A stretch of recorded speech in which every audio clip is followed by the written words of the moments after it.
आज India world की 5th largest economy बन चुका है और आईएमएफ के अनुसार इंडिया 2027 तक जापान और जर्मनी को पीछे छोड़कर वर्ल्ड की 3rd लार्जेस्ट इकोनॉमी बन जाएगा। वहीं पाकिस्तान डिफॉल्ट होने की कगार पे खड़ा है। अब हम कह सकते हैं कि भारत और पाकिस्तान का कोई कंपैरिजन नहीं है, लेकिन एक समय था जब पाकिस्तान इंडिया से कई मायनों में आगे था, लेकिन वो फिर आज इस हालत में कैसे पहुंच गया। जब भारत का बंटवारा हुआ, इसके बाद भारत और पाकिस्तान दोनों देश ही रिफ्यूजी क्राइसिस से जूझ रहे थे। वहीं उस समय भारत की पॉपुलेशन 34 करोड़ थी, वहीं पाकिस्तान की पॉपुलेशन 7.5 करोड़ थी। वहीं पाकिस्तान की इकोनॉमी एग्रीकल्चर पर डिपेंड थी और पाकिस्तान की इकोनॉमी में एग्रीकल्चर का योगदान 53% था। सेकेंड वर्ल्ड वॉर खत्म होने के बाद अब कोल्ड वॉर शुरू हो गया था। इस कारण अब पूरी दुनिया 2 गुटों में बढ़ चुकी थी, इसीलिए भारत नॉन अलायंस मूवमेंट में शामिल हो गया।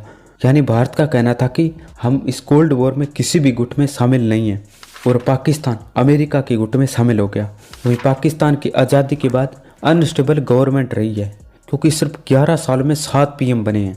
वहीं पाकिस्तान गवर्नमेंट ने आर्मी को स्ट्रॉन्ग किया, यानी जब आर्मी स्ट्रॉन्ग होगी और पॉलिटिकल लीडर कमज़ोर होंगे तो आर्मी देश को चलाएगी, और यही आने वाले समय में पाकिस्तान में होने वाला था। जब 1958 में अयूब खान ने मिलिट्री को कर दिया, फिर अयूब खान ने खुद को पाकिस्तान का प्रेसिडेंट घोषित कर दिया और इन्हीं के समय पाकिस्तान पहली बार आईएमएफ से लोन लेने गया। और फिर अयूब खान ने पाकिस्तान में लोन लेने की एक ऐसी परंपरा शुरू की जिसे आज भी पाकिस्तानी पॉलिटिशियन निभा रहे हैं। और इस समय तक पाकिस्तान में अनस्टेबल गवर्नमेंट की एक ऐसी जड़ी लगी हुई थी जो अयूब खान के शासन में आकर ही रुकी। इसके बाद अयूब खान ने पाकिस्तान की इकोनॉमी में ऐसे कई रिफॉर्म किए जिस कारण अयूब खान के दौर को पाकिस्तान में डेकेड ऑफ डेवलपमेंट कहा जाता है। इस कारण पाकिस्तान में मैन्युफैक्चरिंग ग्रोथ रेट 8.5% रही, जो पाकिस्तान में अब तक सबसे ज़्यादा थे। इसके अलावा अयूब खान ऐसे कई कानून लेके आए जिससे पाकिस्तान आर्मी की ताकत बढ़ती गई और फिर अयूब खान ने मिलिट्री पर पैसा पाने की तरफ आया। और ये वही समय था जब पाकिस्तान आर्मी पाकिस्तान की पॉलिटिक्स में इंटरफेयर करने लगी। लेकिन 1965 में पाकिस्तान की हार के कारण पाकिस्तान की इकोनॉमी एकदम चौपट हो गई। इसलिए 1965 में पाकिस्तान ने आईएमएफ से $37 मिलियन का लोन लिया।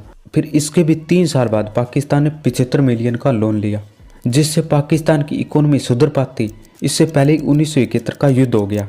दरअसल 1970 में पाकिस्तान में पहले जनरल इलेक्शन हुए, जिसमें शेख मुजीबुर रहमान की पार्टी अवामी लीग की जीत हुई। लेकिन याया खान और भुट्टो ने शेख साहब की गवर्नमेंट नहीं बनने दी, तो ईस्ट पाकिस्तान में प्रोटेस्ट होने लगे और इस प्रोटेस्ट को दबाने के लिए ऑपरेशन सर्चलाइट शुरू किया, जिसके बाद ईस्ट पाकिस्तान के लोग भागकर भारत आने लगे। फिर जब 1971 का युद्ध हुआ तो पाकिस्तान ने भारत के सामने घुटने टेक दिए। लेकिन पाकिस्तान की इकोनॉमी को झटका तब लगा जब ईस्ट पाकिस्तान उनके हाथ से निकल गया। इस कारण 1972 में पाकिस्तान की ग्रोथ रेट महज 0.81% रहेगी। इसीलिए 1972 में पाकिस्तान ने आईएमएफ से $84 मिलियन का लोन लिया और 1973 और 74 में 75 मिलियन का लोन लिया। इसके बाद पाकिस्तान में प्राइम मिनिस्टर जुल्फिकार अली भुट्टो बने। इन्होंने रोटी कपड़ा और मकान का नारा दिया।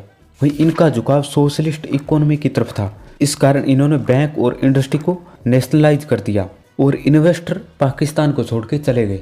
इसके बाद जुलाई 1977 में जियाउल हक ने मिलिट्री को कर दिया और इसके बाद पाकिस्तान में जियाउल हक का दौर आया, जो पाकिस्तान की इकोनॉमी का गोल्डन एज था। क्योंकि जब सोवियत संघ ने अफगानिस्तान पर हमला किया तो जो लोग सोवियत संघ के खिलाफ लड़ रहे थे, अमेरिका ने उन लोगों को फंडिंग और हथियार दिए जो पाकिस्तान से वाया अफगानिस्तान जाते थे। 1977 में पाकिस्तान ने आईएमएफ से $80 मिलियन का लोन लिया और 1980 में $349 मिलियन का लोन लिया और 1981 में $730 मिलियन का लोन लिया। फिर 17 अगस्त 1988 को जियाउल हक की एक प्लेन क्रैश में डेथ हो गई। फिर जब पाकिस्तान में चुनाव हुए तो बेनजीर भुट्टो पाकिस्तान की पहली महिला प्राइम मिनिस्टर बनी और इन्होंने आईएमएफ से $576 मिलियन का लोन लिया। जब बेनजीर भुट्टो पर करप्शन के आरोप लगे तो इन्हें अपनी सत्ता गंवानी पड़ी। फिर 1990 में नवाज शरीफ प्राइम मिनिस्टर बने और इन्होंने कहा जो अयूब खान ने लोन लेने की परंपरा शुरू की है उसे तो निभाना ही पड़ेगा, तो इन्होंने IMF की बजाय सऊदी अरब जैसे देशों से लोन लिया। इसके बाद 1993 में बेनजीर भुट्टो फिर से पाकिस्तान की प्राइम मिनिस्टर बनी और इन्होंने IMF से 1993 में 88 मिलियन डॉलर, 1994 में 295 मिलियन डॉलर और 1995 में 294 मिलियन डॉलर का लोन लिया। और कई रिपोर्टों के अनुसार ये पाकिस्तान की हिस्ट्री की सबसे करप्ट गवर्नमेंट थी। इस कारण बेनजीर भुट्टो को अपनी सत्ता गंवानी पड़ी और फिर से नवाज शरीफ सत्ता में आए और इस बार इन्होंने IMF से 379 मिलियन डॉलर का लोन लिया। वहीं अक्टूबर 1999 को परवेज मुशर्रफ ने मिलिट्री coup कर दिया और फिर कारगिल वॉर हुआ, जिसके बाद पाकिस्तान फिर से IMF के पास जाने लगा। इसके बाद 2008 में यूसुफ रजा गलानी की गवर्नमेंट ने IMF से 7.8 बिलियन डॉलर का लोन लिया और 2018 में इमरान खान प्राइम मिनिस्टर बने। इन्होंने कहा था कि मैं विदेशों से कर्ज नहीं लूंगा, लेकिन इमरान खान ने अपने 3 साल के टेन्योर में 35 बिलियन डॉलर का लोन लिया। जहां परवेज मुशर्रफ के समय पाकिस्तान पर 11 बिलियन डॉलर का कर्ज था, वो इमरान खान के आते आते 220 बिलियन डॉलर हो गया है। वहीं जब शहबाज शरीफ प्राइम मिनिस्टर बने तो उन्होंने कहा कि हम दूसरे देशों में जाते हैं तो उन्हें लगता है कि हम फिर से भीख मांगने आ गए। वहीं पाकिस्तान की कर्ज लेने की आदत और हमेशा भारत को नीचा दिखाने वाला पाकिस्तान आज 290 बिलियन डॉलर के कर्ज के तले दबा हुआ है। और ये वही पाकिस्तान है जो एक समय में इंडिया से आगे था, जो आज डिफॉल्ट होने की कगार पे पहुंच चुका है।